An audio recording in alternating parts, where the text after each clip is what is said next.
একজন প্রবাসী, যে কোনো একজন বিদেশিকে একবার জিজ্ঞাসা করো, ছেলে বাপ, ছেলেরা জিজ্ঞাসা করো একজন প্রবাসীকে যে টাকাটা জমাইতে কি পরিমাণ কষ্ট,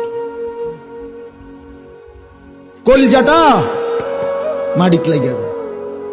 আমি নিজে দেখছি তো অসংখ্যবার হজ উমরার মধ্যে কত মানুষ দেখলাম কি কষ্টে টাকা রোজগার করে, 12 ঘন্টা ডিউটি করে, 12 ঘন্টা টানা, ওইখানে কোনো ফাঁকিবাজি নেই। 12 ঘন্টা ডিউটির পরে হোটেলের নিচে, বিল্ডিং এর নিচে, আন্ডারগ্রাউন্ডে একটা রুমে 12 জন 14 জন একটা সাদ্দুর বিছাইয়া মাটিত শোয়, নিজেরা রাইন্দা খায়, নিজের গো জামা কাপড় নিজেরা ধোয়, একটা ট্যাবলেট। এক ছেলে একদিন আমারে কইতেছে, হুজুর আজ 11 বছর বিদেশ, একটা ট্যাবলেট জীবনে কেউ কোনোদিন নাই, কত খুল্লা দিবে।